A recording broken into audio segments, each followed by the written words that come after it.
ನಮ್ಮಲ್ಲಿ ಎಲ್ಲ ತರಹದ ರೈತರಿಗೆ ಅನುಕೂಲ ಆಗುವಂತೆ ಪೆಟ್ರೋಲ್ ಪಂಪ್ ಹಾಗೂ ಚಾರ್ಜಿಂಗ್ ಪಂಪ್ಗಳು ಇದ್ದು ರೀ, ಹೋಂಡಾ ಪಂಪ್ ಇದ್ದು ರೀ, ಬ್ಯಾಟ್ರಿ ಇದ್ದು ರೀ, ಬೈಕ್ ಟೈರ್ಸ್ಗಳು ಇದ್ದು ರೀ, ಮತ್ತು ಸಣ್ಣ ಹುಡುಗರಿಗೆ ಆಡುವಂಥ ಸೈಕಲ್ಗಳು ಇದ್ದು ರೀ, ಬ್ಯಾಟ್ರಿ ಮತ್ತು ಇನ್ನು ಅನೇಕ ಸಾಮಗ್ರಿಗಳು ಇದ್ದು ರೀ.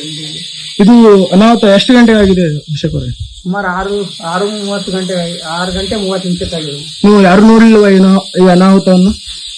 ನಾನು ಬಂದು ಇಲ್ಲಿ ಮೇಲೆ ಬಂದು ಒಂದು 10 ನಿಮಿಷ ಹಿಂದೆನೇ ಕೆಳಗಡೆ ಹೋಗಿದ್ದೆ. ಮತ್ತೆ ಇದು ಆಕಸ್ಮಿಕವಾಗಿ ಹೇಗಾಯ್ತು ಗೊತ್ತಾಗಿಲ್ಲ.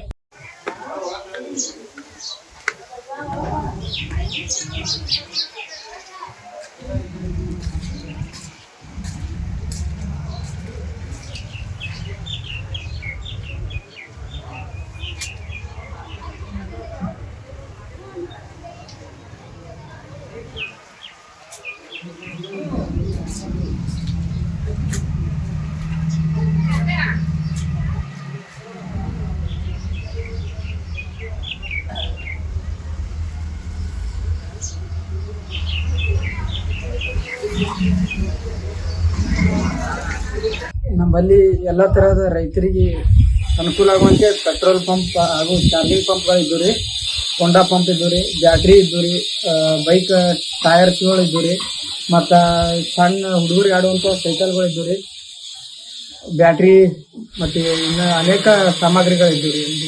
ಇದು ಅನಾಹುತ ಎಷ್ಟು ಗಂಟೆ ಆಗಿದೆ ಅಭಿಷೇಕ್ ಅವರೇ?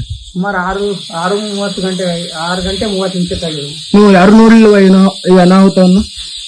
ನಾನು ಬಂದು ಇಲ್ಲಿ ಮೇಲೆ ಬಂದು ಒಂದು 10 ನಿಮಿಷ ಹಿಂದೆನೇ ಕೆಳಗಡೆ ಹೋಗಿದ್ದೆ. ಮತ್ತೆ ಇದು ಆಕಸ್ಮಿಕವಾಗಿ ಹೇಗಾಯ್ತು ಗೊತ್ತಾಗಿಲ್ಲ.